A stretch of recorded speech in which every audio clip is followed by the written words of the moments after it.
Shalom guys, MTV Boys dan MTV Girls maupun seluruh teman-teman yang sedang menonton video ibadah MTV pada kali ini. Kali ini ibadah MTV ada yang berbeda, tidak hanya pujian dan juga penyembahan yang akan kita nyanyikan maupun firman Tuhan yang disampaikan oleh Kak Firman. Namun kita juga mempunyai dua narasumber yang akan berbicara mengenai apa itu Paskah dan juga COVID-19. Oke, sebelum kita lanjut, kita akan memuji dan memuliakan nama Tuhan yang akan dilayani oleh MTV Band.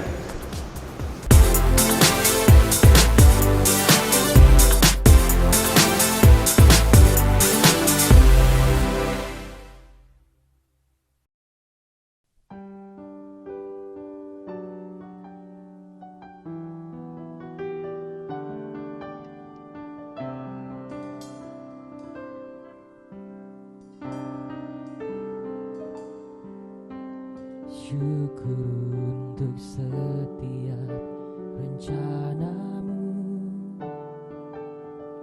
dan rencanamu yang mulia.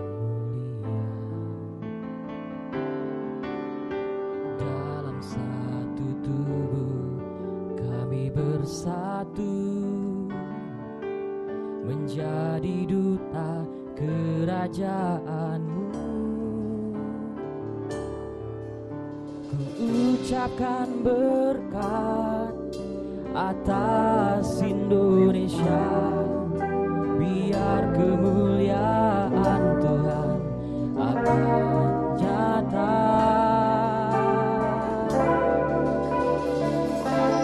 Bagi bangsa ini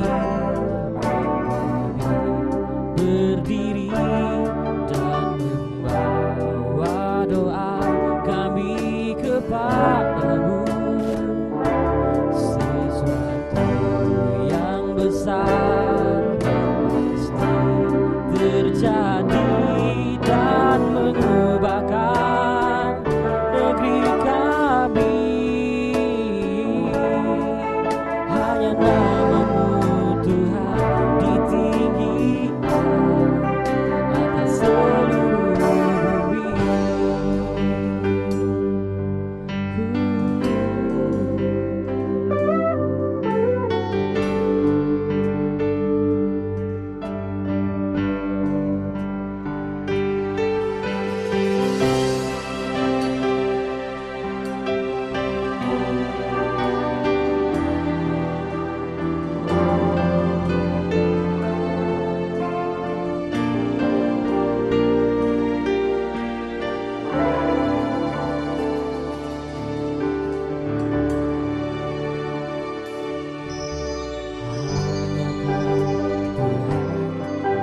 Oke, shalom rekan-rekan, sobat-sobat muda yang hari ini ada di rumah, dan pastikan kita dalam keadaan yang sehat dan kita juga menjaga kesehatan kita sendiri dan juga menjaga kesehatan saudara-saudara kita yang lain.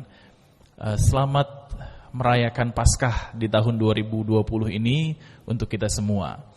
Jadi hari ini kita sedikit berbeda karena kita akan talk show dan kita nanti juga akan bersama dengan Dr. Patrick Libut yang akan membawa kita melihat situasi hari ini dari sudut pandang kesehatan. Dan sekarang saya ingin menjelaskan kepada kita secara sederhana, secara singkat, apa itu Paskah. Hari ini kita merayakan Paskah. Bagi saya, Paskah itu serangkaian peristiwa dari kematian, bahkan dari penderitaan Yesus. Kematiannya sampai peristiwa kebangkitannya. Dan ini adalah peristiwa yang meneguhkan kita sebagai orang percaya, karena peristiwa ini adalah sesungguhnya peristiwa yang seharusnya kita terima, yang kita tanggung. Penderitaan Yesus, seharusnya kita yang menderita karena kita berdosa. Dan kematian karena penderitaan itu, karena dosa itu, seharusnya kita yang terima. Tetapi Yesus yang menerimanya, menggantikan kita, supaya oleh kematiannya, oleh penderitaannya, kita diselamatkan. Nah, kita bisa melihat juga peristiwa Paskah ini bukan hanya timbul dalam perjanjian baru, tetapi dalam perjanjian lama juga peristiwa Paskah itu sudah terjadi. Dan peristiwa Paskah itu adalah peristiwa di mana Tuhan membebaskan orang Israel dari perbudakan di Mesir.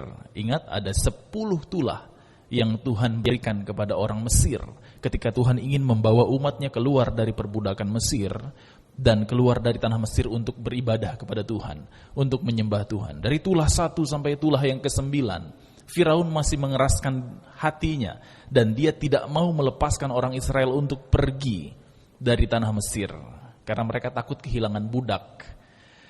Tetapi di tulah yang terakhir, yaitu kematian anak sulung, maka Tuhan memberikan tulah yang mengerikan ini, kematian, dan Tuhan memberikan perbedaan. Ketika Tuhan katakan, malam ini aku akan menjalani tanah Mesir dan aku akan membunuh anak sulung yang ada di Mesir. Dan Tuhan perintahkan orang Israel supaya mereka menyembelih anak kambing, domba, dan darahnya mereka oleskan pada ambang pintu rumah mereka. Dan ketika Tuhan menjalani Mesir, Tuhan akan melewati rumah orang-orang Israel yang dibubuhi tanda darah. Dan Paskah itu dari kata Pesah menjadi kata Pasah. Dan dalam bahasa Inggris itu adalah Passover, atau artinya adalah dilewati. Jadi Tuhan melewati rumah-rumah orang Israel sehingga Tuhan tidak membiarkan terjadi kematian di dalam rumah orang-orang Israel. Tetapi orang-orang di luar Tuhan, orang-orang yang tidak memiliki tanda darah itu, mereka mengalami kematian. Anak sulung mereka, bahkan sampai Firaun pun mengalami kematian, kehilangan anak sulungnya. Dan semua orang Israel, bahkan sampai ternak pun ada kematian. Jadi sebuah peristiwa yang sangat mengerikan. Tuhan meluputkan orang Israel dari peristiwa yang sangat mengerikan. Dan Tuhan menginginkan orang Israel memperingati ini sebagai Paskah, di mana peristiwa Tuhan melewati orang Israel dari tulah, dari kematian.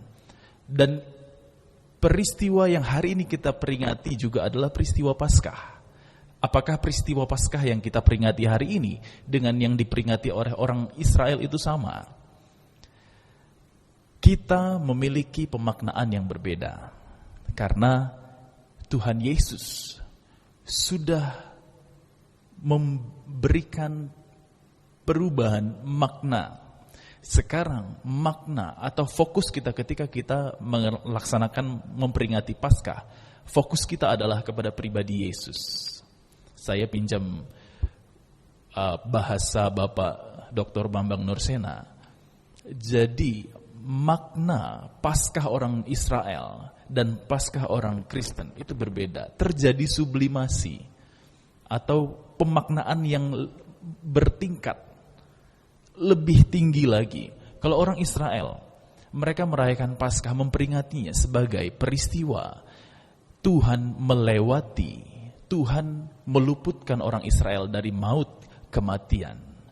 Dan Kristen adalah peristiwa di mana Tuhan Allah meluputkan kita, membebaskan kita dari kematian, kebinasaan yang kekal. Kalau orang Israel, mereka bisa luput dari kematian dengan tanda darah anak domba atau anak kambing. Kita mengalami pembebasan, kita mengalami keluputan dari maut karena ada darah Yesus yang tercurah di kayu salib dan kita terima, dan kita memiliki kuasa darah Yesus yang bisa meluputkan kita dari maut yang kekal. Ini dia. Nah, jadi hari ini ketika kita merenungkan kembali peristiwa Paskah, kita sebenarnya sedang merenungkan peristiwa kematian Tuhan Yesus Kristus. Bagaimana dia menderita untuk kita dan darahnya tercurah supaya kita dibebaskan dari maut, kebinasaan yang kekal, dan kebangkitannya dari antara orang mati membuktikan bahwa dia adalah Tuhan. Maut tidak menguasainya, dia menang atas maut, dia adalah Tuhan atas maut, dia berkuasa atas segala-galanya. Tidak ada yang bisa menahan dia, tidak ada yang bisa membuat dia mati selama-lamanya karena dia kekal. Dia adalah yang awal dan dia adalah yang akhir. Dia adalah yang berkuasa atas segala-galanya. Sehingga hari ini peristiwa Paskah, mari kita renungkan, kita betul-betul hayati, dan itu meneguhkan iman kita bahwa Paskah adalah peristiwa Yesus telah berkorban bagi kita. Dia adalah Tuhan, dia adalah Allah, dan dia memilih untuk menjadi manusia, 100% manusia. Ketika dia dicambuk, dia betul-betul merasakan sakit bagaimana cambukan itu mendarat di tubuhnya. Ketika dia dipaku, dia betul-betul merasakan bagaimana sakitnya paku itu menusuk tangan dan kakinya. Ketika dia didorong, ketika dia harus memikul kayu salib, dia betul-betul merasakannya karena dia memilih menjadi manusia. Allah yang sempurna ketika dia menjadi manusia, sempurna juga dia menjadi manusia, supaya dia betul-betul merasakan apa yang seharusnya kita rasakan. Dan ketika dia dihina, dia betul-betul merasa penghinaan itu mendarat kepada dia, padahal seharusnya kita yang menerimanya. Saudara, apakah kita tidak bersyukur dengan hal ini? Maka Paskah ini kesempatan untuk kita merenungkannya dan bersyukur. Karena Tuhan sudah memberkati kita, menyelamatkan kita. Anugerah luar biasa kita sudah terima dari Tuhan. Demikian dari saya.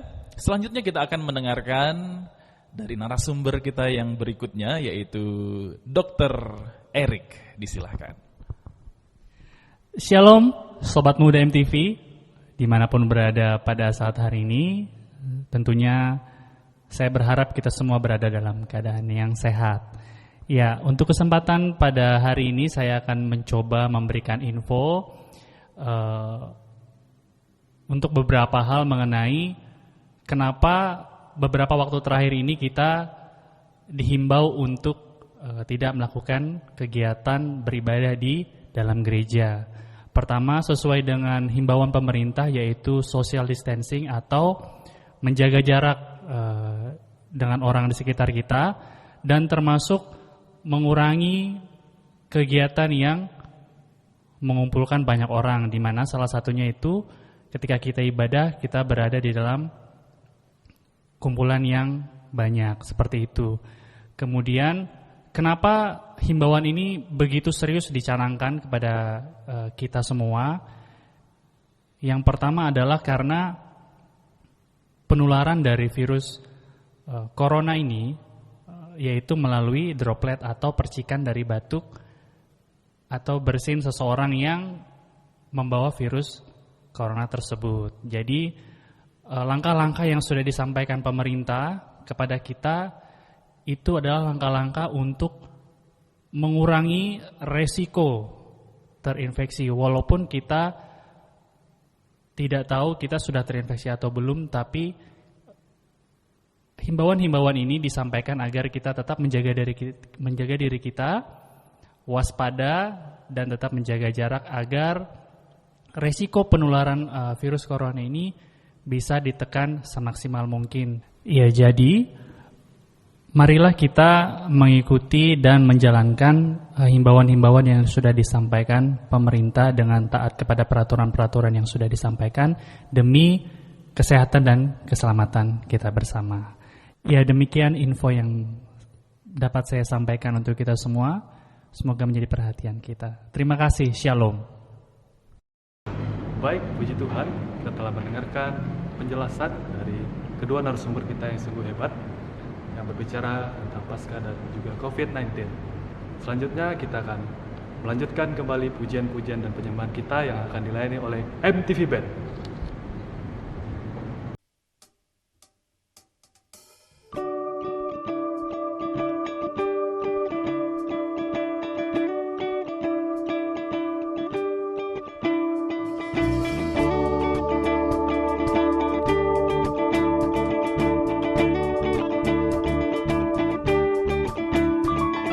Ajarku berdiam, berdekat di hatimu. Di saat ku berpaling, temukan cintamu. Di sana kau menanti, untuk bawaku lagi bersekutu dalam damai yang sejati. Oh, ku damba hatimu. Oh, inilah hidupku. Hidupku hanya untukmu. Segenap hatiku kagum akan kebaikanmu, dan nafasku menceritakan kasihmu. Ajarku berdiam dekat di hatimu.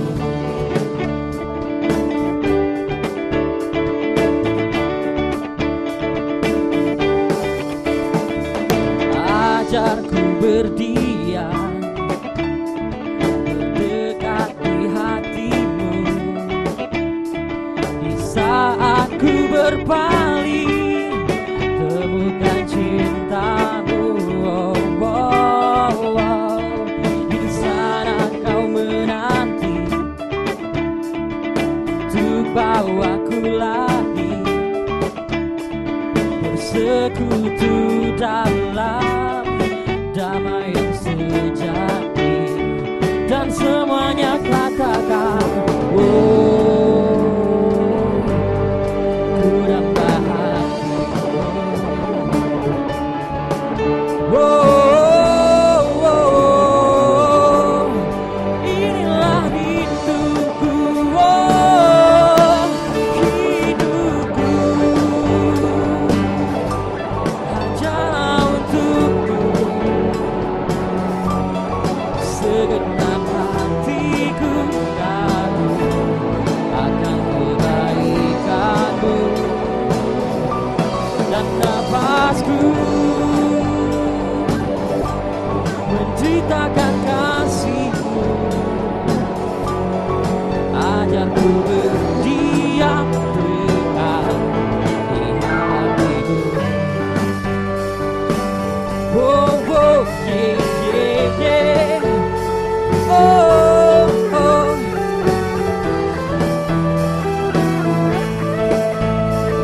Oh, hidupku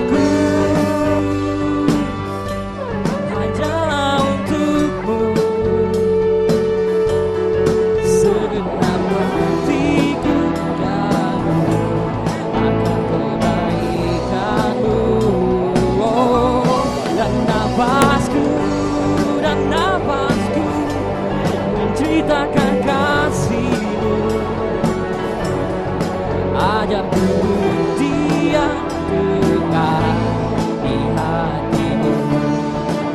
Wow, ajarku berdiam dekat di hatimu. Ajarku berdiam dekat di hatimu.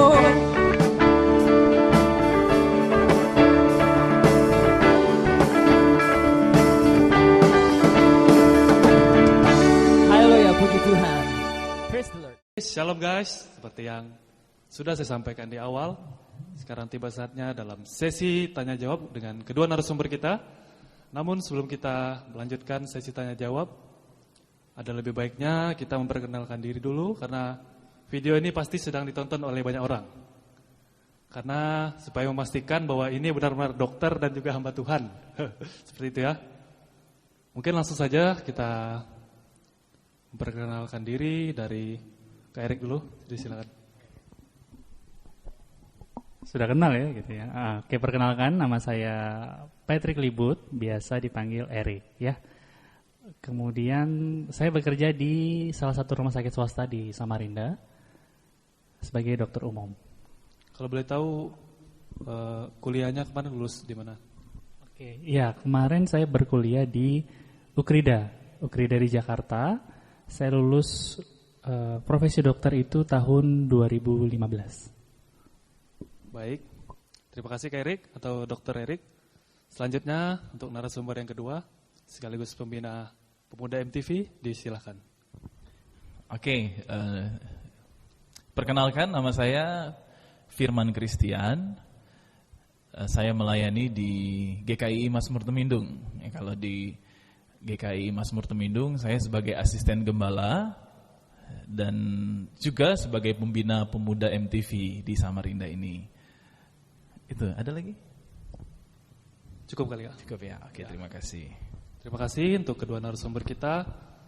Dan sebelum melanjutkan ke dalam sesi pertanyaan, saya mewakili teman-teman MTV mengucapkan terima kasih untuk teman-teman yang telah mengirimkan pertanyaan maupun pikirannya untuk kedua narasumber kita, yang sebentar akan saya wakili untuk bertanya, dan juga mengapresiasi teman-teman maupun yang tidak sempat bertanya. Saya juga mengucapkan terima kasih karena pasti sedang menonton video ini.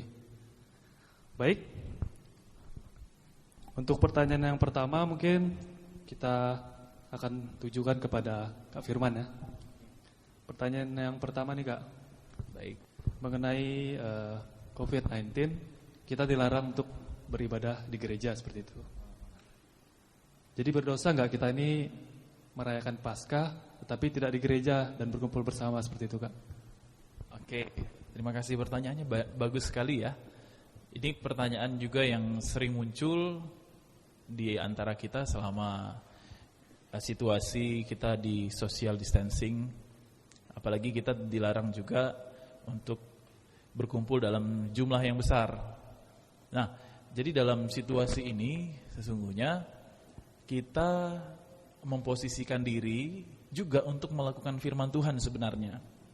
Mengapa kita melakukan firman Tuhan? Karena firman Tuhan berkata dalam Roma 13 bahwa pemerintah itu adalah wakil Allah. Pemerintah itu wakil Allah dan kita juga wajib untuk taat pada pemerintah. Karena apa yang pemerintah buat itu adalah untuk kebaikan kita. Itu. Lalu Titus pasal yang ketiga ayat yang pertama, boleh saya buka ayat itu ya? Supaya kita bisa melihatnya bersama-sama. Titus pasal yang ketiga ayat yang pertama, firman Tuhan katakan begini. Ingatkanlah mereka supaya mereka tunduk pada pemerintah dan orang-orang yang berkuasa, taat dan siap untuk melakukan setiap pekerjaan yang baik. Nah, jadi kita garis bawahi untuk melakukan setiap pekerjaan yang baik. Tadi kan di awal tadi Dr. Erik sudah jelasin alasannya kenapa kita harus lakukan dan taat pada himbauan untuk social distancing. Karena itu semua untuk kebaikan. Jadi tidak kenal agama. Semua agama, semua harus taat, tunduk. Siapa saja, strata sosial apa saja, semua harus ikuti himbauan ini. Karena untuk kebaikan kita semua, untuk kebaikan kita bersama. Jadi firman Tuhan kita nggak langgar sebenarnya ya. Kita mungkin hari Minggu, berapa minggu sudah kita nggak bisa ibadah bersama-sama di gedung gereja seperti biasanya. Dan ditambah lagi Paskah ini kita juga nggak bisa ngumpul sama-sama. Biasanya kan kita setiap tahun, bahkan buat saya sendiri pun ini sejarah ya, di mana tahun 2020 ini nggak bisa rayakan Paskah dengan saudara-saudara seiman di tempat saya beribadah di GKI Mazmur Temindung ini, di tempat saya melayani. Apakah berdosa kalau gitu? Ya jadi karena ini untuk kebaikan kita, sebenarnya bagi saya dan sesuai firman Tuhan yang saya mengerti, kita tidak berdosa. Jadi kita sedang juga melakukan firman Tuhan, kita taat sama pemerintah, ya kan, untuk kebaikan kita, jadi kita nggak berdosa. Masalahnya, jika kita tidak beribadah seperti biasa di gereja dan kita dihimbau untuk di rumah saja, seperti himbauan-himbauan itu, tetapi di rumah yang seharusnya kita bisa beribadah, ya kan? Baik secara pribadi atau dengan keluarga kita beribadah, memperingati Paskah untuk menyembah Tuhan dalam merayakan hari Sabat, dan kita tidak melakukannya, malah kita menyia-nyiakannya atau kita ganti dengan hal-hal yang lain yang bukan ibadah. Nah, itu yang salah. Ya, jadi yang Tuhan mau adalah kita tetap menyembah Tuhan, tetap fokus kepada Tuhan sekalipun situasinya berbeda, dan nanti saatnya situasi kembali normal, kita lakukan semua kembali bersama-sama dan memberi yang terbaik. Itu dari saya. Ya, baik, terima kasih Kak Firman. Jadi pada intinya itu Kak, pemerintah adalah wakil Allah seperti itu ya. Betul, betul. Jadi kita harus tunduk pada pemerintah. Ya. Namun tidak juga kita berarti tidak harus ibadah. Kita juga bisa ibadah di rumah seperti itu Kak ya. Betul sekali. Ya, betul. baik Kak, terima kasih untuk pertanyaan yang pertama. Berikutnya untuk Kak Erik ya. Ada beberapa pertanyaan juga. Untuk pertanyaan pertama nih Kak, selama karantina nih, pastikan kita nggak mungkin setiap waktu itu di rumah terus. Kita juga pasti ada keluar, walaupun nggak terlalu penting, kita juga tetap akan keluar rumah seperti itu. Jadi misalnya nih kita beli bahan makanan, gimana caranya agar kita tidak membawa virus masuk ke dalam rumah pada saat kita pulang, seperti itu Kak. Pertanyaannya, terima kasih. Iya baik, terima kasih pertanyaannya Kel. Iya, jadi bagaimana kita kalau misalnya dari luar pulang ke rumah, bagaimana caranya agar kita tidak membawa virus gitu ya, dari luar rumah. Ya, yang pertama memang yang sudah sering disampaikan oleh petugas-petugas kesehatan, iklan-iklan layanan kesehatan, yaitu adalah PHBS, pola hidup bersih dan sehat.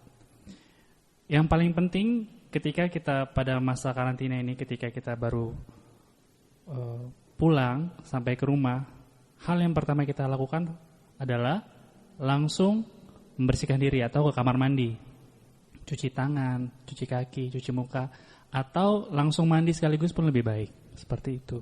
Kalau menggunakan jaket nih, berarti jaketnya langsung dijemur ya? Iya, kalau kita menggunakan pakaian jaket dan sebagainya, lebih baik dicuci. Cuci. Iya. Ya. Seperti itu. Baik, terima kasih untuk Kak Erik untuk penjelasannya. Selanjutnya untuk Kak Firman. Pertanyaan berikutnya mengenai tema. Menurut Kak Firman, apa makna dari tema? Ini tema apa sih? Tema umum gitu ya? Tema umum Paskah. Tema umum Paskah.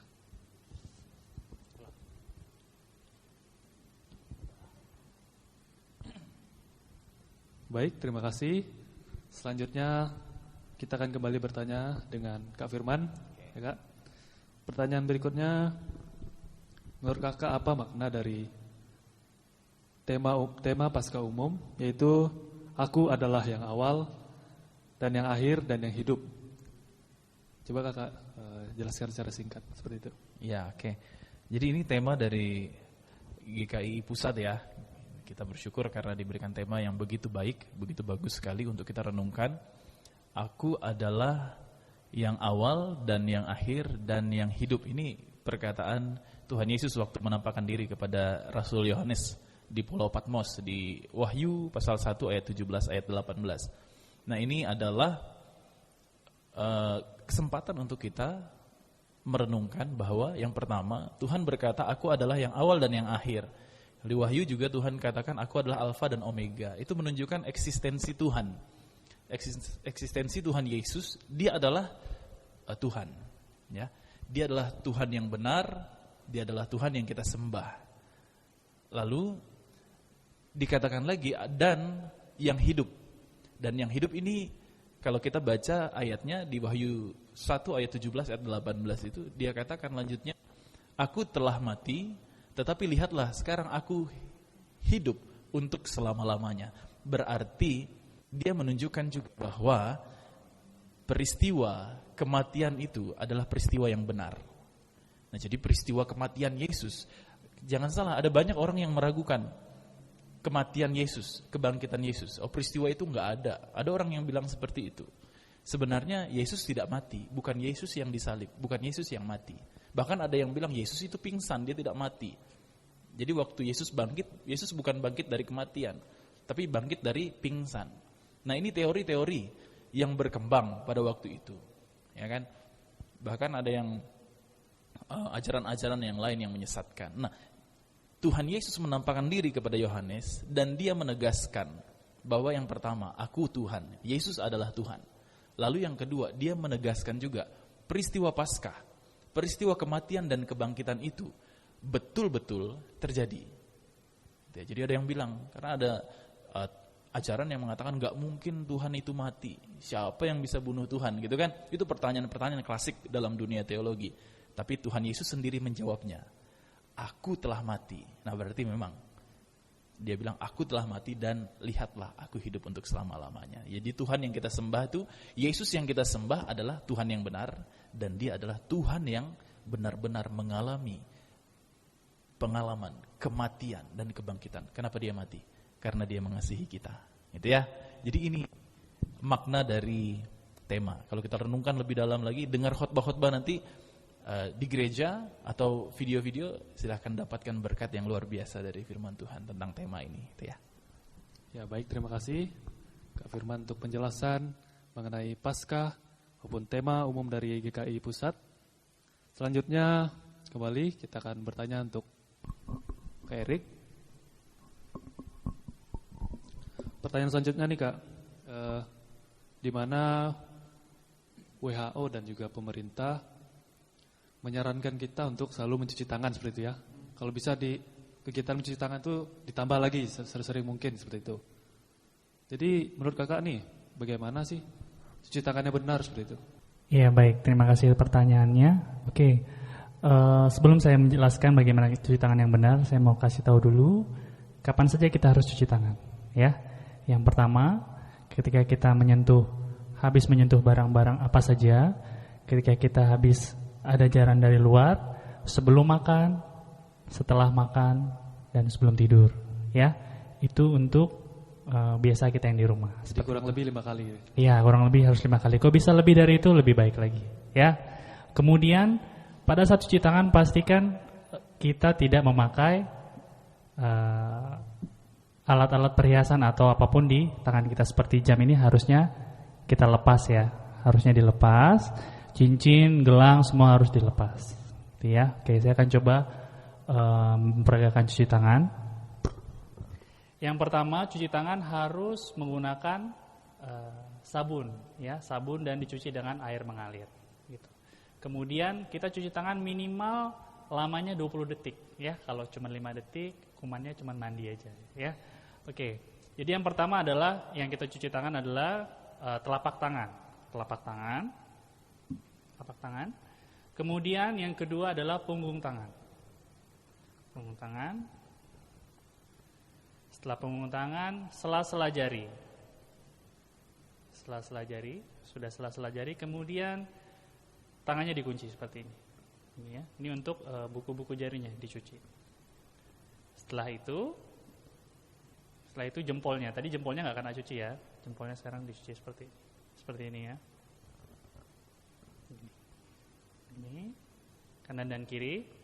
Setelah jempol, ujung-ujung jari seperti ini. Seperti ini. Kemudian bilaslah dengan air mengalir. Jadi kurang lebih 7 cara.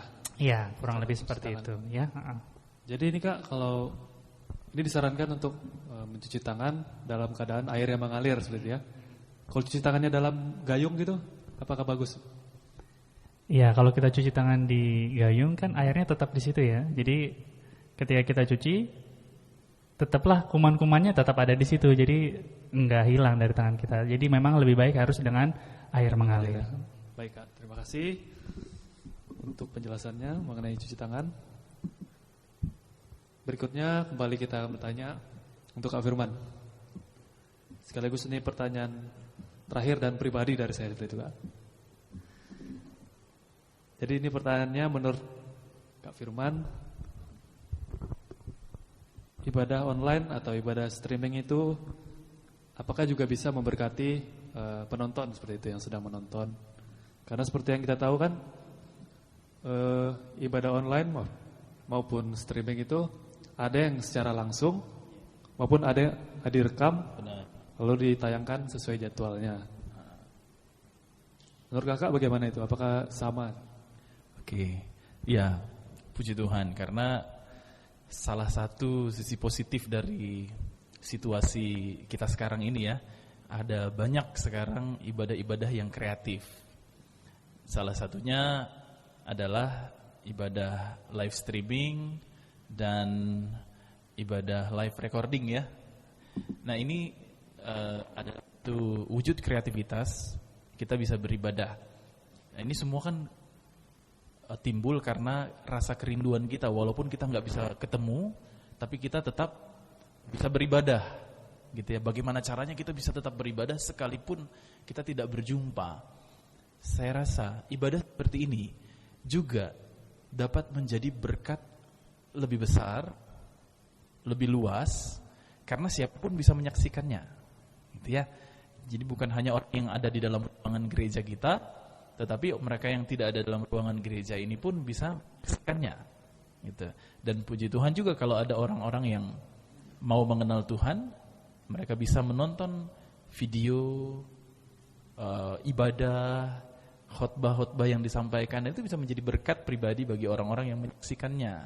Nah ini saya pikir sangat-sangat baik juga. Bukan berarti ini akan menggantikan ibadah kita seterusnya, tetapi alangkah baiknya juga kalau ini diteruskan. Jadi ibadah kita nanti kalau situasi sudah normal kembali, ibadah kita berjalan normal, kita berkumpul bertemu bersama-sama beribadah dan direkord, lalu kita publikasikan ya, karena itu bukan untuk promosi.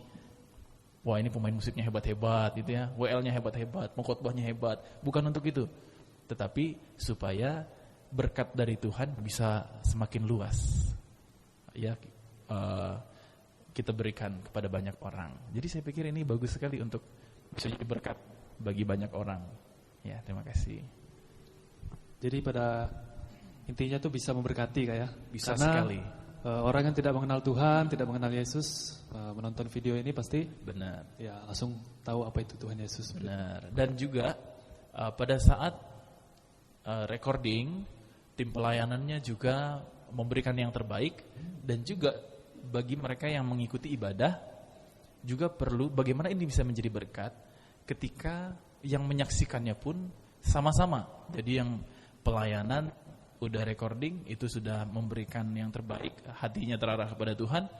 Yang mendengarkan, menyaksikan pun juga perlu mengarahkan hatinya kepada Tuhan supaya berkatnya itu sampai gitu. Berkatnya luar biasa juga dirasakan. Harus gitu fokus ya. seperti itu kayak. Fokus betul. Jadi jangan kita bilang ibadah kita malam ini tidak di gereja tapi kita live recording atau live streaming, sementara nonton teman-temannya di gereja pelayanan ibadah gitu ya, ambil tidur-tiduran, ambil main game, lagunya bagus gitu kan.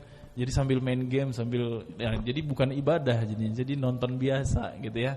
Jadi itu enggak memberkati Ya, jadi silahkan yang menyaksikan pun serius, gitu ya, fokus. Itu tadi Ikel bilang betul, fokus sama Tuhan. Gitu ya. Terima kasih Kak Firman untuk pemahamannya mengenai ibadah dalam model atau jenis live streaming. Selanjutnya pertanyaan terakhir untuk Kak Erik. Ini juga pertanyaan pribadi dari saya seperti itu. Karena secara awam pasti ada yang ingin ditanyakan kepada ahlinya, seorang dokter seperti itu. Baik Kak, ini pertanyaan saya.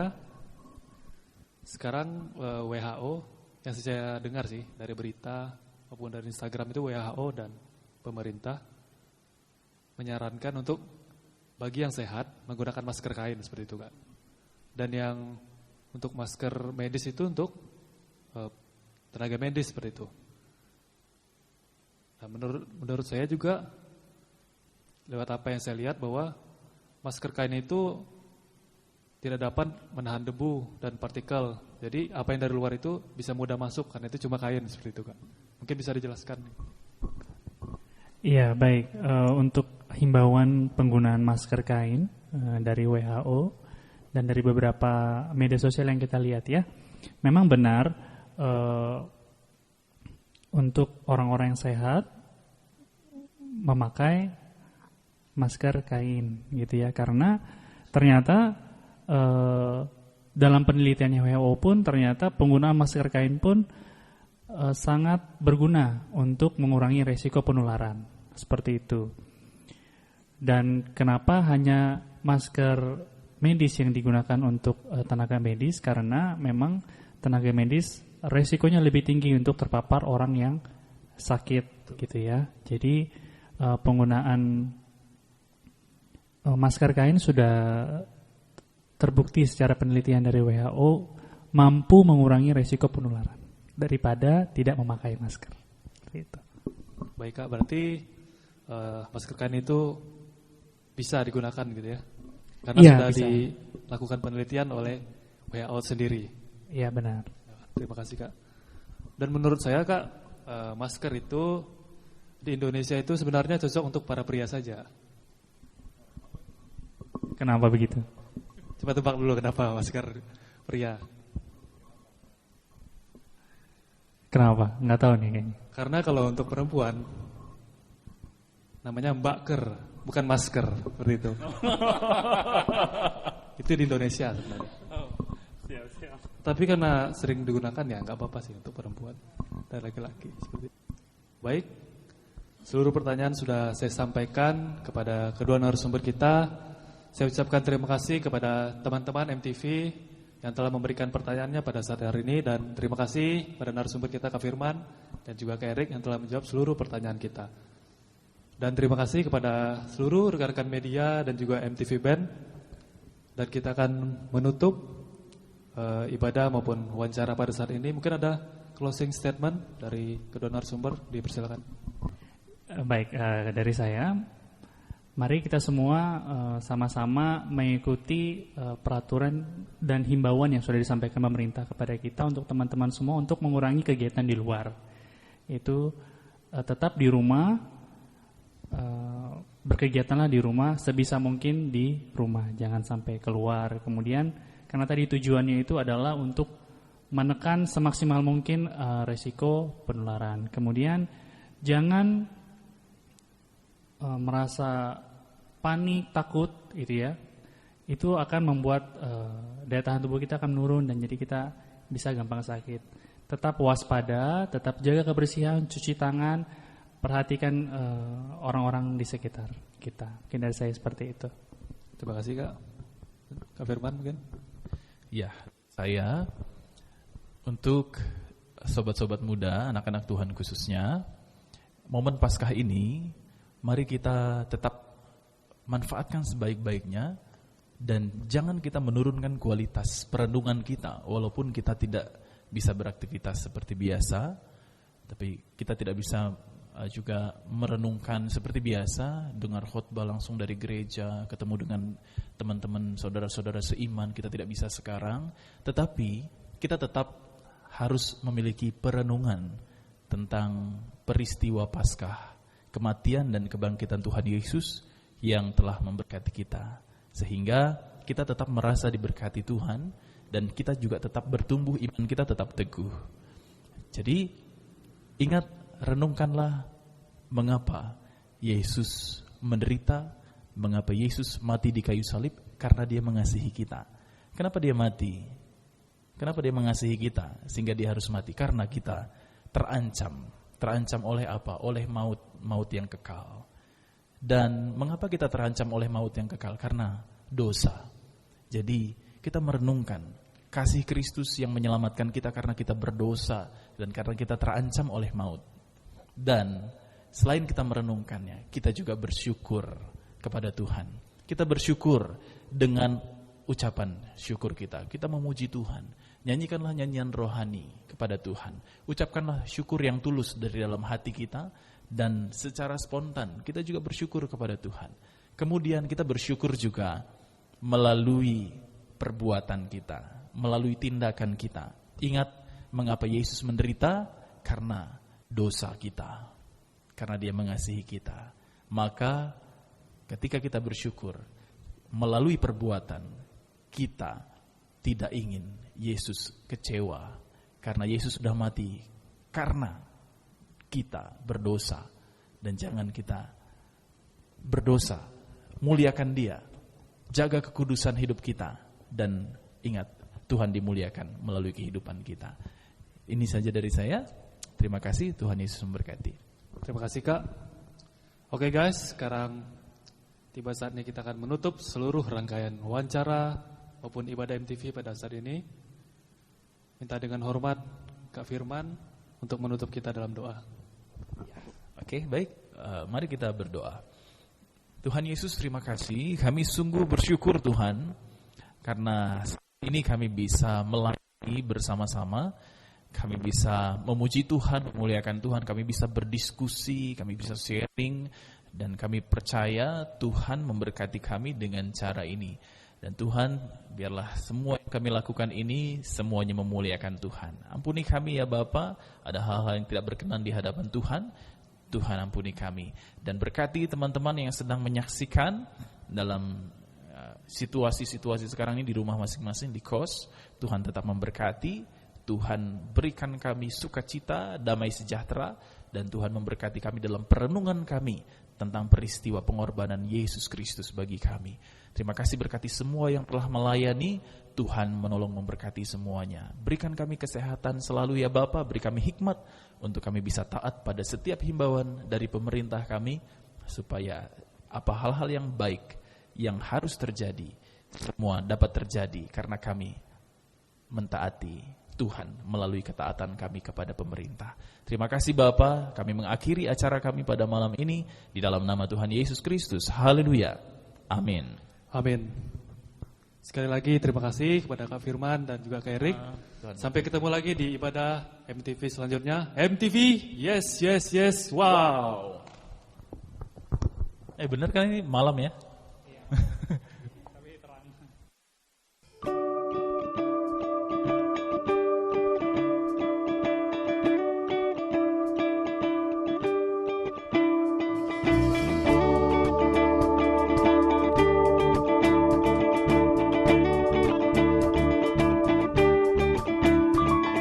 Ajarku berdiam, berdekat di hatimu.